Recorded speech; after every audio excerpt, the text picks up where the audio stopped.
Alright, hey, welcome to my channel. My name is Jessie and today I'm going over my top 10 books of 2021. Two important things to note is that first, I do own several of these books, but I am bulk filming it right now and I've already dragged out probably close to 40 books for the first two videos I did, which are my 22 and 2022 and my holiday book haul video. So I didn't want to drag out any more books because current me is already dreading all the ones I have to put up. So I'm gonna make editing me dread having to put in all the books, I think, right here. But I'll live. The second important thing to note is that these books won't be in any particular order because I had a hard enough time narrowing down my top 10 that I don't want to even try to narrow down first, second, third, fourth, fifth, sixth, seventh, eighth, ninth, 10th place. I just want to talk about the top 10 favorites in no particular order. I might eventually try to whittle down my top 5 for an Instagram post. So follow me on Instagram if you're interested in that. But before I get started with talking about my top 10 books of the year, please take a moment to like this video and subscribe to my channel to make finding my content just a little bit easier on yourself. The first book on this list is Honey Girl by Morgan Rogers. I believe I read this back in February and I absolutely loved this. This book follows Grace. She has just graduated with her PhD and I think something to do with space. And it's a very male dominated career like so many STEM careers are. And she always thought she wanted to go into research, but she's having a hard time finding a place to do research at. Her perfect plan seems to be falling apart and she goes to Vegas with her friends. She ends up accidentally married and she ends up spending the summer in New York with her new wife, Yuki. And along the way, she kind of learns more and more about herself, about how this perfect plan doesn't have to be followed to a T, how she is allowed to make changes to her life as it goes on. The funny thing is, this book was pitched to me, or I heard it mentioned as the sapphic romance, but it wasn't really a sapphic romance. There was a sapphic romance, but it wasn't the main part of the book in any way whatsoever. But I absolutely love this book. I had such a good time with it. I think there's so many important lessons you can learn from this book. In regards to moving on, letting things go, and not being such a perfectionist, being okay whenever things change because plans change, life happens. So I had a really good time with this book. I really enjoyed this book. I think it could be a really important read for some people if they need it. Next I have the An Ember in the Ashes series by Sabatir. I know it's 4 books, I'm counting it all together as one, but I absolutely love this series. It is definitely one of my new favorite YA fantasy series. I think I'm just gonna describe the first book, because I don't want to spoil each subsequent book by continuing to talk about the series from start to finish. But I did read the entire series in March and I do have a reading vlog on it if you want to know my thoughts on each book as I read it, or as I read it. This book is mainly told from the point of view of Leia and Elias. Helene has a POV introduced in the second book, and I believe the Nightbringer has a POV introduced in the third book. Leia is a scholar. She is pretty much in his lower class and stuff. Her brother goes missing, or he's taken by soldiers, and Elias is in this military school. He's one of the top students. He's about to graduate. He's planning to escape, but he ends up not being able to do it. Elias and Helene are best friends. They end up in this competition to be the next second hand to the ruler, or the next ruler. I'm not quite sure. I think it's the next ruler, and second place will be the second hand. And there's just so much that happens. Fantasy and magic is brought in. You have to kind of see Elias deconstruct his upbringing, which he'd already been kind of doing, but you have to see him really do it. You have to see Helene throughout the series make hard decisions and see the consequences. I would say Helene had the most unfair treatment out of everyone in the series, but I love the series. It was so good. I had such a good time with it. I'm so glad I read it. Next I have The Priory of the Orange Tree by Samantha Shannon. This was the biggest book I read this year. I believe it's over 800 pages. This book is about a queendom that has a lot going on. Enid is a lady in waiting to the queen. She's also a witch. Witch isn't quite the right word, but she was sent to essentially spy and protect the queen, because the queen and her existence and her prolonging her lineage is what will keep her people safe as far as they know. And then there's this other land, I believe the east, it's the east and the west, they're against each other. And the other one that it doesn't have Enid and Queen Sabran has dragons, and they worship dragons, and where Enid and Queen Sabran live, dragons are evil and they're just worms the demons that there was a war against in the past, kind of. I'm not quite sure how to describe it. And I just know that I really enjoyed the heck out of that book. It was so good. I think it was one of the first adult fantasies I've read, and I had such a good time with it. I really enjoyed it. I could see myself rereading it. Next I have Be Not Far From Me by Mindy McGinnis. I listened to this as an audiobook, and I listened to this in like a day. This book follows the main character. She and her friends end up going camping in these woods. She's always been really good at like following the trails in these woods, like the trails that are virtually non-existent. It's their senior year of high school. They go out drinking in the woods, partying one night. She catches her boyfriend like post cheating on her. She runs away. She's barefoot. She recently had received like a cross-country scholarship, and she gets lost in the woods. She gets turned around because she left at night, and she got off the trail, and it's just a mess. It's her trying to get home. You see like flashbacks because she has kind of a rough home life. Like her dad and her, they live together, but like they're pretty distant. And then her mom just left, and it's like, you know, why did the mom leave? Going through that. But then she also had this friend whenever she was younger named Davy, who in my opinion, from what I remember, was kind of a creep. Davy went on a trek into the woods and had never come back, and everyone just assumed he was missing or dead, but she'd always been adamant that no, he must have made it out and be somewhere else. And then while in the woods, she's like just trying to get home. She's reflecting on everything. Mindy McGinnis, I believe, wrote The Female of the Species, which I absolutely loved. And so I wasn't expecting this book to end the way it did. I was expecting it to like just have this really like sad ending. And the ending's not happy, but it is like happier than I expected.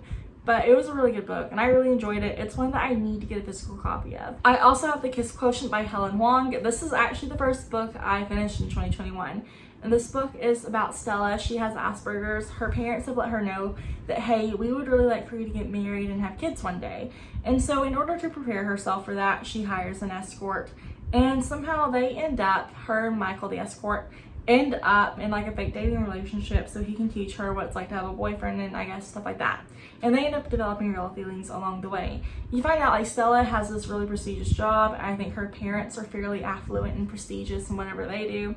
And then Michael he doesn't really come from nothing, but he essentially comes from nothing. He doesn't, especially compared to Stella, have as privileged of a life in some respects. There's like this issue of, you know, she's paying him good money, so like can it work past that and stuff, I guess. But it was really good. I loved it. I devoured the book. I really enjoyed the second book. At this point in time, I have not read the third book yet, but when I do, I'm really hoping I will enjoy it. Next, I have Yolk by Mary H.K. Choi. Mary H.K. Choi has not been a hit or miss author for me, but her ratings for me have been all over the place. Emergency Contact was 4 stars, loved it. Permanent Record was 3 stars, and it was good, but not my favorite. But I absolutely loved Yolk. Yolk was my absolute favorite book by her. It was so good. Yolk follows 2 sisters, and the older sister ends up with a cancer diagnosis, and it involves insurance fraud. The younger sister is still in college. She's kind of struggling to hold on in college. She's struggling with a lot of things. I think she's had a history of disordered eating. And they also, the 2 sisters, have a very strained relationship with each other. Their relationship with their mom is also strained, but is especially strained with each other. They're learning how to communicate. They both ended up in New York City whenever they graduated high school at like different points in time. And there's just a lot going on. It was such a good book. I found out in 2021 that I really enjoy books that focus on sisterly relationships. And maybe that's because my sister and I are really close, and so I like reading stories where other siblings are mending relationships or just becoming closer for whatever reason. Legendborn by Tracy Deonn was another amazing read in 2021. Legendborn follows Bree. She is a 16-year-old who gets into some type of early college program, and she and her friend go over the summer to this college. And while they're there, she ends up finding about this like essentially secret society, and it's like based on King Arthur, and there's like descendants of the King Arthur and the Round Table, knights and stuff, and there's just a lot that goes on. And there's also a huge history of racism between the college and also the King Arthur-like association. And so I don't remember exactly what it was all about at this point in time, but I know it was good. And then there's this twist near the end where like you find out more about Bree's history and what happened. Bree's mom also had died some months previous, and along the way Bree finds out that her cause of death may have not been what she thought it was, that her mom had like this huge secret past in history that Bree had never known about because her mom wanted to protect her from it, I think. And I believe the second book, Bloodmarked, comes out in 2022 in July. I'm really interested to continue the series because I had such a good time with the first one. I need to eventually get a copy of the first book. I also read and loved You've Reached Sam by Dustin Tao. I read an e-arc, I think in March. It was available on NetGalley under the Read Now tab for like a weekend. So I downloaded it, I read it in like a day. You've Reached Sam follows, I believe, Julie in the aftermath of her boyfriend Sam's death. She's kind of reeling from the death. She has a lot of grief. She also feels a lot of guilt for whatever reason. And she ends up just calling his phone, I think just to hear his voicemail, just to hear his voice one last time. And he answers. And for a period of time, they don't know how long or like why they have this opportunity. They're able to connect to each other and call and talk. But as time goes on, it becomes obvious that, Julie's not really moving on. She's like still holding on to Sam too much. And I cried so much throughout this book. Like early on, I started crying. Like it was a book that made me sad from the beginning. But it was so good. It was so well written, and I really enjoyed the story. Sometimes you just need a good cry. I also read and loved Bunny by Mona Awad. I read the audiobook and I recently picked up the physical book. It was an incredibly weird book, but I loved it. I had such a good time with it. Bunny follows the main character. I think her name's Samantha or Sam. She ends up in this prestigious school. She is in a master's program for creative writing, and she somehow ended up in like the school's first and only so far all-female cohort. And all the other students in her group, they are very cliquey and clingy to each other. They are also, she notices, very weird, and they're constantly calling each other Bunny, and sometimes they talk in these weird babyish voices. She kind of makes fun of them, but you can also tell she kind of wants to be part of the group. She's lonely, she wants friends, she wants to be involved and included, but like she, for whatever reason, can't get herself to do it at first. And she's definitely kind of insecure. And she's also like one of the few students who were there who's not rich and affluent. She is struggling. She lives like in not a great part of town. She doesn't have a lot of money. She relies on her scholarship and her like stuff like that to get by. As the story goes on, you see her experience in the group. You see what happens to her when she gets out of the group. You see what happens when she's in the group, and you see what they're doing to those bunnies. And it was very interesting, and it was, like I said, it was weird. I didn't know what was going on half the time, but I did have fun with it and I did enjoy it. The last book I have on this list is The Love Hypothesis by Ali Hazelwood, and I absolutely loved this book. It was amazing. This book follows Olive. She's a PhD student. She ends up kissing her professor, or not her professor, but a professor at the school who is like in the same program she's in. It's ethical because, he's not really over her. It's ethical, but still not great, basically. And they end up in a fake relationship. It turns out, though, as the book goes on, you find out that he's like been interested in her for years. She ends up having fake dated him because she's trying to convince her best friend that she's moved on from this like one guy she's been on like 2 dates with. I believe there is like some type of asexual spectrum representation with Olive, but I'm not 100% sure, in the sense that like I don't know what I'm talking about for sure, but I've heard people mention that and I can kind of see it. But I'm also a little worried that like I'm misrepresenting it. I had a really good time with the book. I had such a great time with the book. It was really good. I had trouble putting it down. I loved it. It was great. Just like so many of the other books on this list. Anyways, though, these were all of my favorite books in 2021. Let me know if you've read any of them and what you thought. And also, please let me know what your favorite 2021 reads were as well, please. Thank you so much for taking the time to watch this video, and I'll talk to you later. Bye.